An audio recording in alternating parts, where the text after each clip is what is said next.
Hello, everybody. This is another episode of Common Sense Conversation with yours truly, the Dope Seed. Um, and I really need y'all help today, fellas. I'm in a real impasse about the way I think. Um, I just need to know y'all opinion. Am I a motherfucking Neanderthal for the way I think, or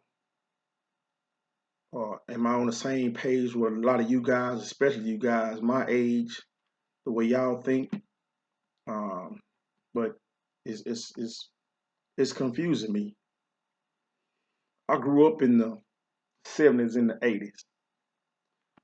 So by the time the 90s hit, I was already, a man. And I was already the core of who I was going to be, or who I was going to become.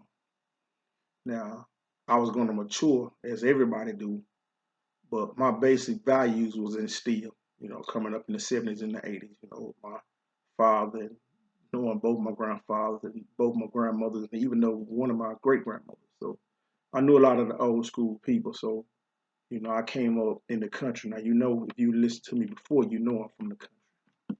Proud to say that. This is Mississippi born and raised. Uh, so I listened to a whole lot of sports radio and sports podcasts and sports shows. Money Jones and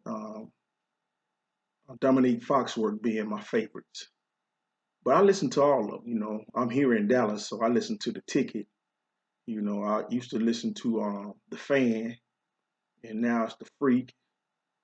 Uh, I listen to Colin Cowherd, which I think the older he get, I think he becoming low key racist. But pardon the interruption with Tony and Mike, Max, Stephen A. Of course, Shannon Sharp, and that KKK dude that he fuck with all the time. But I listen to a whole lot of sports. That's my thing. That's my bag. I love it. I rather listen to sports radio than music most of the time. If I'm not in that vibe. But so yesterday I'm listening to a sports show, and at the end of the show, when he get the last word, and if you know anything about sports shows, there's one particular one that at the end of the show they give you the last word. This dude wants to beg for Beyonce tickets. I'm like, you're gonna use the last part of this show to beg for Beyonce tickets. I thought that was some of the weakest. I just thought it was weak, bro. I just thought that was some of the weakest shit a man could do on a sports show. When you women say that there are no male leaders, in which I really don't believe, I do believe the ones that say that probably ran into this dude and his partners time and time again. You know what I mean? This is the type of dude you running into. Therefore, your opinion is that there are not a lot of male leaders anymore. Uh, I just thought it was like, man, if I call to a radio station in Jackson, Mississippi, back in the '80s, and I'm listening to the Wizard let me on that broadcast, and I'm shouting out Hazelhurst and Woo Jackson and whatever. Then at the end, I say, "Hey, I'm begging Patti LaBelle to give me some Patti LaBelle concert tickets." I probably couldn't live that down back then. Them dude would have been like, "Man, man, what the hell wrong with you, bro? You a man. What you out here begging for fucking Patti LaBelle tickets, even though she was hot, but that's just not a perception that I think a man's supposed to portray." Now, am I wrong for that? Maybe. And I guess that's where I'm asking for help. Like, am I wrong for thinking that was a weak move? Um, is that toxic masculinity that women are always talking about? I didn't think so. I just thought it was embarrassing. Me being a black man, seeing, somebody begging for fucking tickets, to a Beyonce concert. So I really want to know what y'all think on that. Um, Now, secondly, um, Dion was saying that when he's looking for players, he's looking for a certain type of player. So that led me down to the rabbit hole of I wonder how many young men out there that never experienced love, in particular from their mother, or in particular from a female, period. Uh, how many men out there that never experienced love?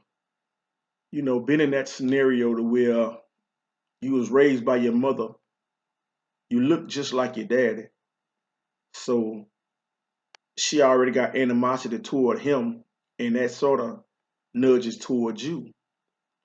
Not to the point she's really abusing you, to the point she's probably raising you and doing the best you can, but not never really showed you that love.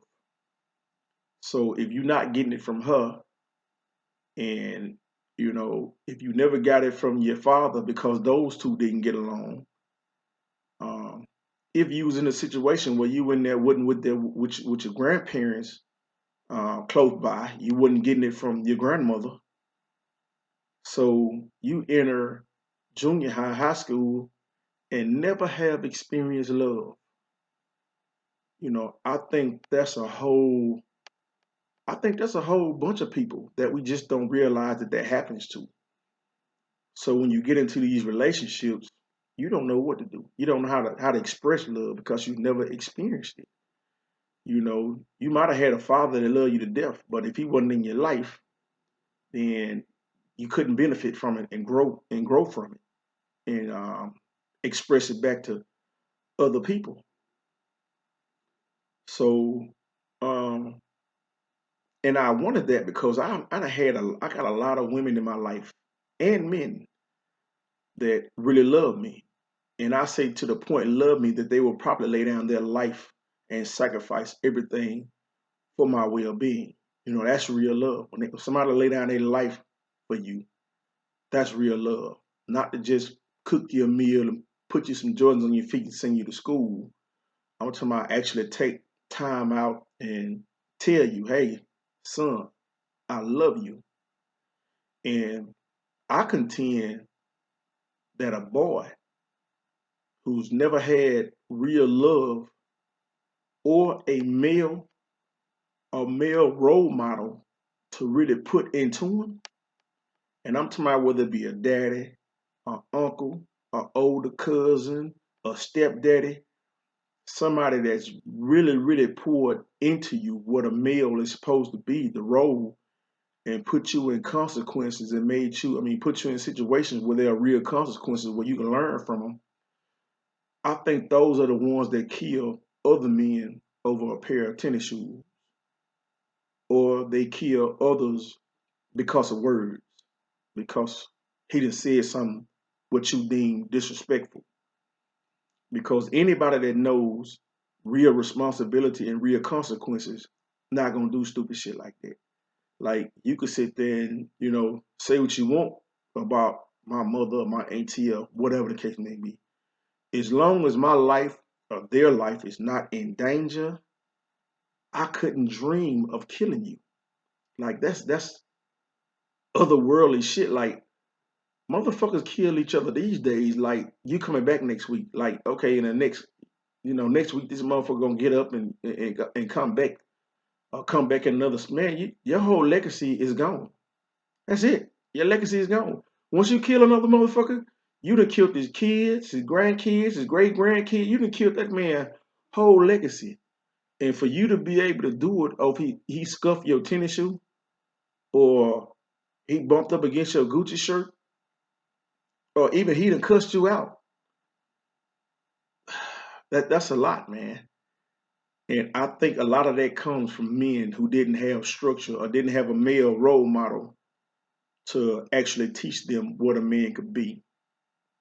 Um, a lot of these cats, man, try to get love from a game, and they figure out soon that once that game coerces you into doing something dumb, they don't give you no commissary. They don't give you no pictures, send you no pictures. They don't put no money on your book. So, you know, a young male will do a lot of things, man, to try to get that love, get that validation, or get that, get that who am I?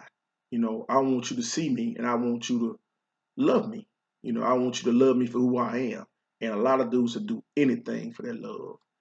So, that was just one of the, I don't know, random thoughts I was having as I was pondering over this nigga with the asking for these Beyonce tickets. Another thing that Dion said about those players that he recruit, which is true. Our offensive line, you need people that care about each other because your whole ultimatum is to bond with the guy on side of you, on this side of you, on the side of him, and the side of him to protect the most worthy thing on the team, the quarterback. So y'all got to be cohesive. Y'all got to be one rope, one person, one heartbeat to protect this dude in the back of y'all. Because without him, you not getting no raises and you not getting no raises. So all the money is coming on the success of the team, which most of the time comes from that one man y'all trying to protect. So you want to get somebody that's real, real disciplined. You want to get somebody that works real, real well with other teammates, and somebody that ain't gonna do no vogue shit, no rogue shit to get this man killed. And he made the point about defenses. He want baby mamas. He want baby mama boys for defenses because all that rage, that dude I was talking about that never received love, that's your defensive end. That's your safety. That's your linebacker. He's back there.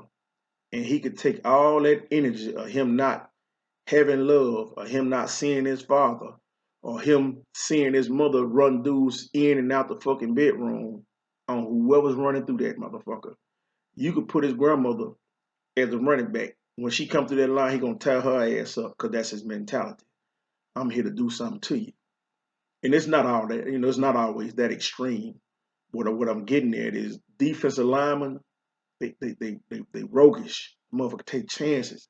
They don't. A lot of them don't work well with others. I heard what's your boy from what's the dude from Pittsburgh, the linebacker with the good ass hair. I done heard of his teammates talking about him like, man, this motherfucker would line up and hardly ever followed the game plan. If he saw a team do something twice and he recognized what they were finna do, he all out of position, but he gonna make that play.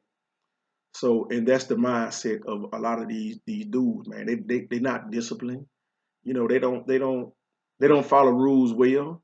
And for the most part, the coach don't give a damn if you don't follow the rules of making plays. But that offense, you need to follow the rules because if you mess up, that's somebody else's livelihood. That's more of a family oriented core. You know what I'm saying? So, but yeah, man, I wanted to share that with y'all, man, and write some down in the comments, man. Right? If I'm way out of pocket and I need to pull that shit back in, pull this shit back in, I need to know that. I need some real input on what I'm saying. Is am I like I always use this expression? Am I the old dude screaming "Get out my lawn"? Or do I have some substance to what I'm saying? But it's just I don't know. I just one of them deals, man. But anyway, like I always tell you, bro, if you ain't smart enough to get out of a situation, you gotta use your fucking common sense, bro. Common sense conversation with the dope seed. Peace.